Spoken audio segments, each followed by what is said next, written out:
Dark Angels fans, it is your time to shine. This is Sprues and Studs, and today we are going to be looking at quite a very highly anticipated release. And I really like it how JoyToy timed the release of these action figures perfectly with the release of the new Dark Angels miniatures. So we're going to be specifically diving in and taking a very close look at the Deathwing Knights, specifically too with the Mace of Absolution.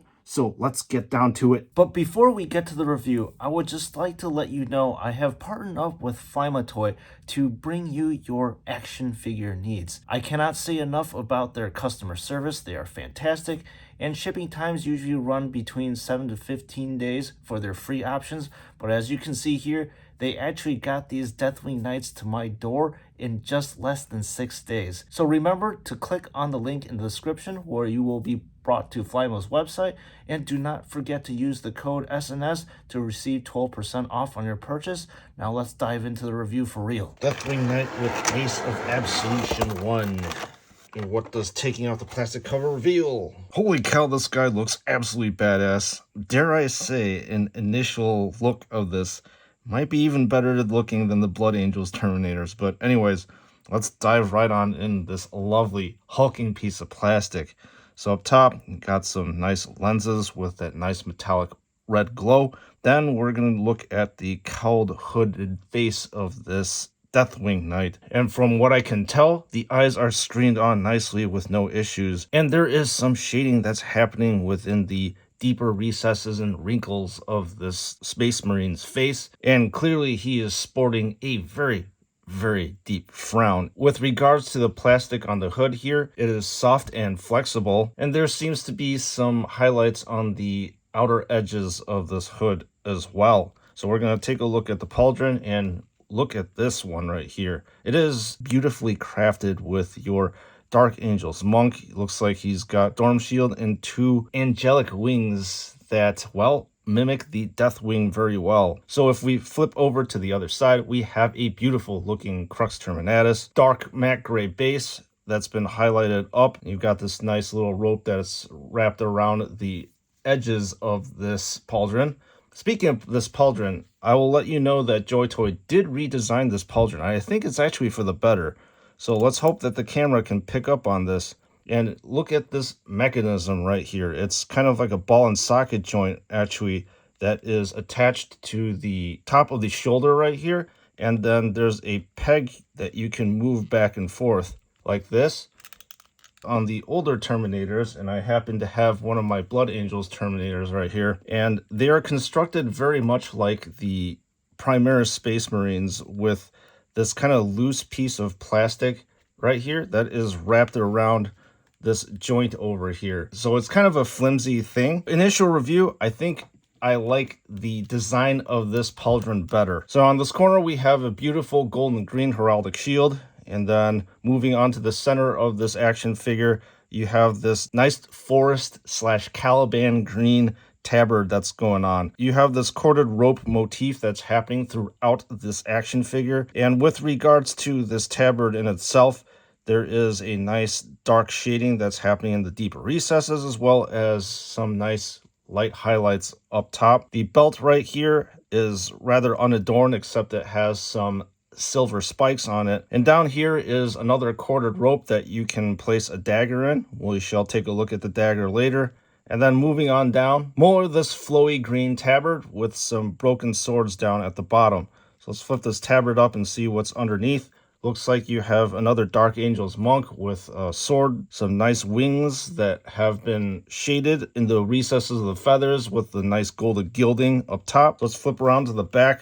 And as usual, there's really nothing to be seen on the Terminator's back except that there's a skull back here. But I'll have to say, with regards to the overall color and composition of this Terminator, I love this bone / ivory look. As you can tell here, within the deepest recesses of the armor panels, you have some really nice shading that's happening. We'll put this guy down and take a look at the Storm Shield. You have a Dark Angels monk that is wielding a broken sword with a shield here. And I also do like these fake cracks that are happening here, so it gives this shield a nice bit of depth to it. Let's flip around to the other side, and it is unadorned. It would have been nice to see some blue glow on these nodes right here, but JoyToy decided not to include it. So that's the shield.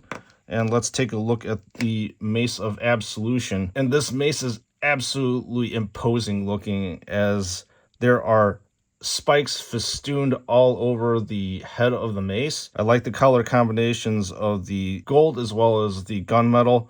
And as we progress on down, you get to see more gunmetal, the maroon of the handle. And we're going to take a look at this dagger. This dagger is what we fit in over here. And it is actually a functional dagger. So you've got this red and gold scabbard, and you can pull the dagger out right here. Kind of reminds me of the Misericordia of the Adeptus Custodes. And there's a nice usage of black gold as well as gunmetal. So we're going to sheathe this thing, put it back, and then take a look at the other Deathwing Knight with Mace of Absolution 2. And what does this guy reveal? Okay, now we have the other Deathwing Knight, and the reason why I left this guy over here is because we can do a quick kind of reference comparison to see if there's really anything different. So with regards to this top area, there really isn't anything different. Same lenses. The hood is pretty much the same, but you can see here that this Terminator has his helmet on, and he's got menacing red glowing eyes. This one, instead of the 2 dots right here, has a broken sword. And there seems to be some pipes that are running from the back down here that we don't find in the other Terminator. We flip around to the other side, and there is a difference with regards to the angel that is here. It is a dual-wielding angel. And then as we flip around to the other side, I don't believe that there is any difference with the Crux Terminatus. Looking at the tabard right here in the middle section, there is a very noticeable difference in that I believe this guy has a deeper cowl. He's got some spikes right here, as well as some dark gunmetal accents that are here. The overall construction and how the fabric of this action figure is completely different.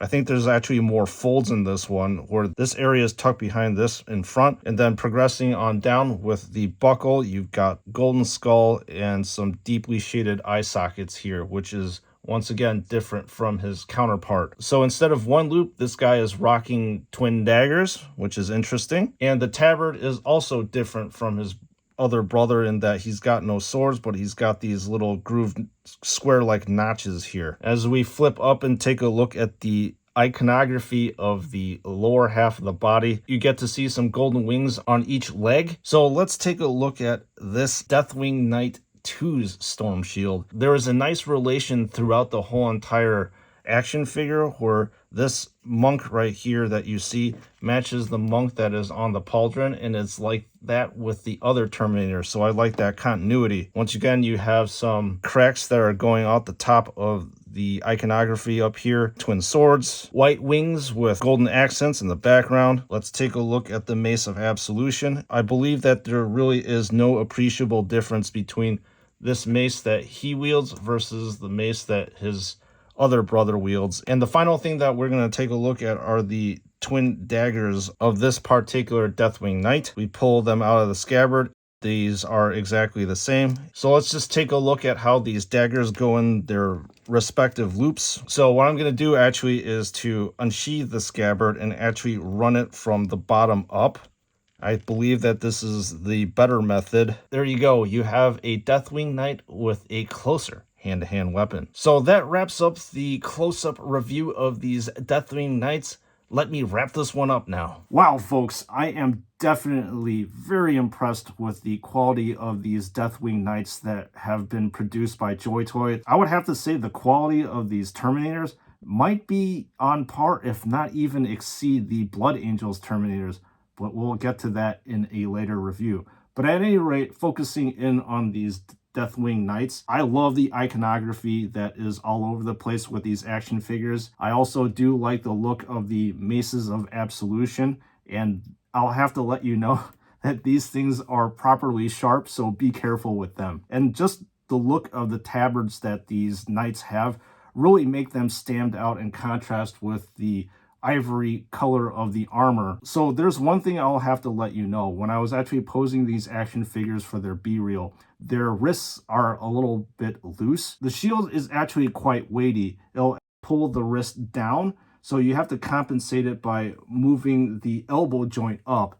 So that's one little weakness that I found with regards to the wrist. So would I recommend getting these Deathwing Knights? The answer is a resounding absolutely yes. Obviously, if you are a Dark Angels fan as well as a Terminator fan, these guys are going to be a must-buy for you. Anyways, members of the chapter, thank you for tuning into this action figure review. Once again, I am very appreciative of your viewership, so I will see you all in the next one.